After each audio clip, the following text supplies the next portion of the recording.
अस्सलाम वालेकुम, मेरा नाम नुमान अब्बास है और कोरंगी में इंडस्ट्री है हमारी और GA एंड सन्स के नाम से ये इंडस्ट्री है। हम टॉवल मैन्युफैक्चरर हैं। हमारा जो मेन प्रॉब्लम था वो लोड का था।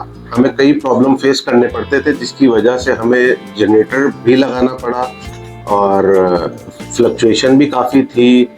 दूसरा, हमारे पास हमें बैकअप में मज़ीद इलेक्ट्रिसिटी ऐड करनी पड़ रही थी, जिसकी वजह से हम सोलर की तरफ गए। पहले हमारे पास जो लोड था कि इलेक्ट्रिक का वो कम था, मगर जो हमारा आउटपुट है वो ज़्यादा था, तो हम सोलर की तरफ गए हैं और सोलर लगवाने के बाद जो हमारा लोड है, इस वक्त हमारी जो इनपुट है वो ज़्यादा है और आउटपुट हमारा कम है। तो सोलर लगाने के बाद काफ़ी हद तक हमारे प्रॉब्लम रिजॉल्व हो गए हैं, फ्लक्चुएशन ख़त्म हो गई है और ख़ास तौर पर बिजली के जो बिल हैं उनके ऊपर काफ़ी फ़र्क आया है। हमारे जो बिल्स हैं वो काफ़ी आ रहे थे और दिन ब दिन आपको पता है कि यूनिट बढ़ने की वजह से दिन ब दिन बिजली के बिल बढ़ते ही जा रहे हैं। तो हमें तो ऐसा लग रहा था कि कोई लिमिट ही नहीं है यूनिट की। सोलर लगवाने के बाद हमारे बिल पर काफ़ी बड़ा इफेक्ट आया है और हमें अब ये महसूस होता है कि हमारा राइट टाइम पर राइट डिसीजन। जब फाइनली हमने ये डिसाइड किया कि हमें सोलर लगाना है, तो हमने कई कंपनीज को कोटेशन के लिए कहा, कई कंपनीज ने सर्वे किए, मगर कहीं से कोई ख़ास पॉजिटिव रिस्पांस नहीं आया।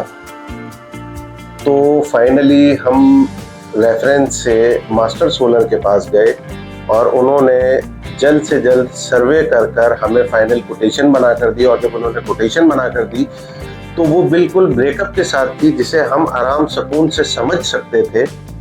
और समझने के साथ साथ हमें इस चीज़ का अंदाज़ा हो रहा था कि हमें पैसे ज़्यादा बताए गए हैं या कम बताए गए हैं, और हमें निगोशिएट करने में बहुत आसानी थी और कंपेयर करने में बहुत आसानी थी दूसरी सोलर कंपनी से कि हम सोलर महंगा लगवा रहे हैं या सस्ता लगवा रहे हैं। जब हमारी डील फाइनल हो गई मास्टर सोलर के साथ, तो फिर हम 110 किलोवाट पर गए और उसके बाद अराउंड कोई 35 to 40% हमारे बिलों पर फ़र्क आया।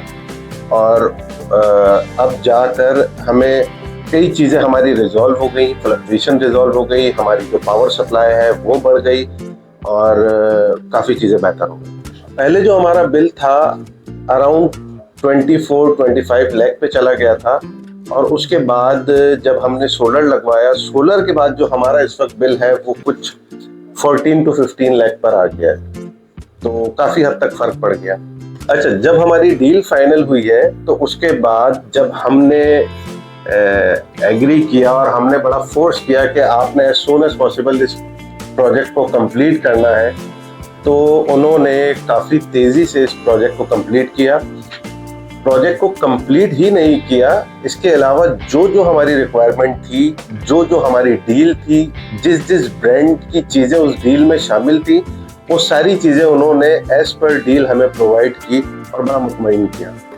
आफ्टर सेल जब प्रोजेक्ट कंप्लीट हुआ, उसके बाद कई दफ़ा कुछ कंप्लेंट्स आई स्टार्टिंग में, कुछ 15 to 20 डेज जब इन्वर्टर ऑन हुआ और भी कई प्रॉब्लम आए, अर्थिंग के प्रॉब्लम आए, दूसरे प्रॉब्लम आए, मगर जितने भी प्रॉब्लम थे वो जितनी जल्दी ये सॉल्व कर सकते थे उन्होंने सॉल्व किया और हमें मुतमईन किया। और जितनी जल्दी ये और भी कोई प्रॉब्लम थे किसी भी लिहाज से, मगर ये था कि ये जो भी काम था जल्द से जल्द इसको जो भी प्रॉब्लम था जल्द से जल्द उसे रिजॉल्व कर रहे थे। और मास्टर सोलर के लिए मैं सिर्फ यही कहना चाहूँगा कि आप लोग काम बहुत अच्छा कर रहे हैं, इसी तरह करें। और मेरे ख्याल में कोई इम्प्रूवमेंट की ज़रूरत है नहीं, मगर इम्प्रूवमेंट होनी चाहिए। जहां आप लोगों को दिखे कि कहीं इम्प्रूवमेंट की ज़रूरत है, वहाँ इम्प्रूवमेंट करें। Thank you. अल्लाह हाफ़िज़।